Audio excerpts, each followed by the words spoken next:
പപ്പടം പൊട്ടിച്ചതാണേലും പൊട്ടിക്കാത്തതാണേലും നമുക്ക് ഇതുപോലൊരു ഡപ്പയ്ക്കകത്ത് അടച്ചു വെച്ചാൽ ചീത്തയാകത്തില്ല. അപ്പോൾ ഫ്രിഡ്ജിൽ വേണേലും സൂക്ഷിക്കാവുന്നതാണ്.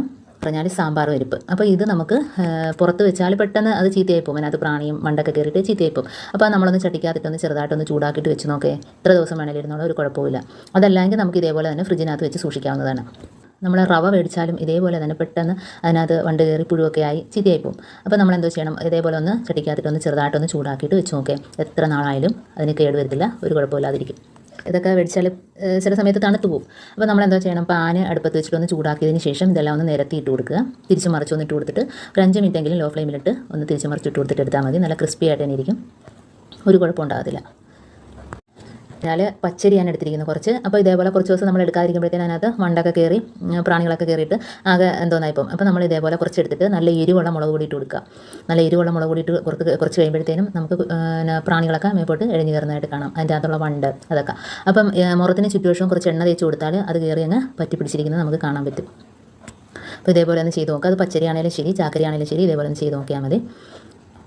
നമ്മൾ ഈ സോപ്പൊക്കെ മേടിച്ചിട്ട് അതിൻ്റെ കവർ വെറുതെ കളയുകയല്ലേ ചെയ്യുന്നത്. അപ്പോൾ നമ്മൾ സോപ്പ് എടുത്തതിന് ശേഷം ഇതിൻ്റെ കവർ നമ്മൾ ഡ്രസ്സ് മടക്കി വെക്കുന്ന അലമാരയിലോ സെൽഫിലൊക്കെ ഇതേപോലെ ഒന്ന് വെച്ച് കൊടുത്താൽ അലമാരയൊക്കെ തുറക്കുമ്പോൾ നല്ലൊരു മണമായിരിക്കും. പ്രത്യേകിച്ച് ലെക്സ് സോപ്പിനൊക്കെ നല്ല മണമായിരിക്കും. ഇപ്പോൾ ഏതാണെങ്കിലും കുഴപ്പമില്ല, അതിൻ്റെ കവർ നമ്മൾ ഡ്രസ്സ് മടക്കിയിരിക്കുന്നതിൻ്റെ ഇടയ്ക്കൊക്കെ ഒന്ന് വെച്ച് കൊടുത്താൽ മതി. അതേപോലെ കിച്ചൺ കബോർഡിനകത്തൊക്കെ ഇതേപോലെ സോപ്പിൻ്റെ കവർ എടുത്തിട്ടാൽ തുറക്കുമ്പോഴൊക്കെ നല്ലൊരു മണമായിരിക്കും. ഞാനിപ്പം ഡ്രസ്സിനകത്ത് മടക്കി വെച്ച ഡ്രസ്സിൻ്റെ ഇടയ്ക്കൊക്കെ വെച്ച് കാണിച്ചു തരാം. അപ്പോൾ ഇതേപോലെ ഒന്ന് വെച്ച് കൊടുത്താൽ മതി. ഇപ്പോൾ ഡ്രസ്സ് എടുക്കുമ്പോഴൊക്കെ നല്ല മണമായിരിക്കും. പുതിയ ചൂലൊക്കെ മേടിച്ച് കഴിഞ്ഞാൽ നല്ല പൊടിയായിരിക്കും അതിനകത്ത്. അപ്പോൾ ആദ്യം നമ്മൾ പുതിയ ചൂലായതുകൊണ്ട് നമ്മൾ ചീപ്പ് വെച്ചൊന്ന് ചീവി കൊടുക്കുന്നതുകൊണ്ട് കുഴപ്പമില്ല, അതിനകത്തുള്ള പൊടിയെല്ലാം അങ്ങ് പോയിക്കോളും. അപ്പോൾ ഇതേപോലെ ഒന്ന് ആക്കി കൊടുത്താൽ മതി, എല്ലാ പൊടി അതിനകത്തുനിന്ന് പോകും. ചില ചൂലിനകത്തൊക്കെ ഭയങ്കര പൊടിയായിരിക്കും. അപ്പോൾ ഇതേപോലെ ഒന്ന് ആക്കിയതിന് ശേഷം നമ്മളൊന്ന് തൂത്ത് നോക്കിയാൽ നല്ല പൊടി അതിനകത്തുനിന്ന് വീണതായിട്ട് കാണാം. ഇനിയിപ്പം തൂത്ത് കാണിച്ചു തരാം ഞാൻ ആ പൊടി. അപ്പോൾ ഇതിനകത്ത് കുറച്ച് പൊടിയേ ഉള്ളൂ കണ്ടോ. അപ്പോൾ ഇത് കളയാതെ തൂക്കുകയാണെങ്കിൽ അവിടെയെല്ലാം വൃത്തികേടാകും.